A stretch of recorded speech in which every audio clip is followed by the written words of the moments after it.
السلام علیکم بچوں، میں آپ کی teacher Saida, school UPS Nupora, class 4 subject English. بچوں جو ہمارا ٹاپک ہے وہ all things bright and beautiful. Page number ہے 23۔ کل بچوں میں نے آپ کو 2 پیراگراف پڑھائے ہیں، آج ہم اس کا دوسرا اور تیسرا اور چوتھا پیراگراف پڑھیں گے۔ The tall trees in the green wood, the pleasant summer sun, the ripe fruit in the garden, he made them every one.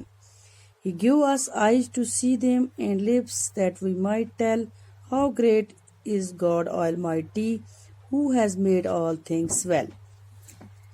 جو پلیزنٹ ہو گیا خوشگوار، سمر ہو گیا موسم گرما، سن ہو گیا سورج، جو میں نے انڈر لائن ورڈ کی ان کو اپنی کاپی پر لکھنا۔ ٹریز ہو گیا درخت، گرین ووڈ ہو گیا ہرے جنگل۔ The tall trees in the green wood, ہرے جنگل میں اونچے اونچے پیڑ۔ دا پلیزنٹ سمر سن، موسم گرما کا سہانا سورج۔ The ripe fruit in the garden, باغ میں پکے ہوئے پھل۔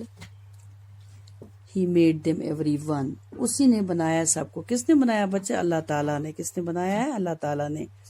He gave us eyes to see them، ہمیں آنکھیں کس نے دی ہیں دیکھنے کے لیے؟ اللہ تعالیٰ نے۔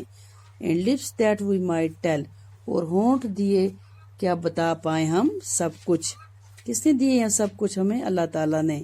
یہ نعمت ہمیں کس نے دی ہے؟ اللہ تعالیٰ نے۔ How great is God Almighty, who has made all things well، کتنا عظیم ہے اللہ تعالیٰ، کتنا بڑا ہے اللہ تعالیٰ۔ who has made all things، جس نے یہ سب کائنات کو کتنی خوبصورتی سے بنایا ہے۔ بچوں اس نظم کو اپنی نوٹ بک پر لکھنا اور جو انڈر لائن ورڈز ہیں ان کو اپنی کاپیوں پر لکھنا، ان کی میننگ اور سپیلنگ یاد رکھنا۔ اللہ حافظ۔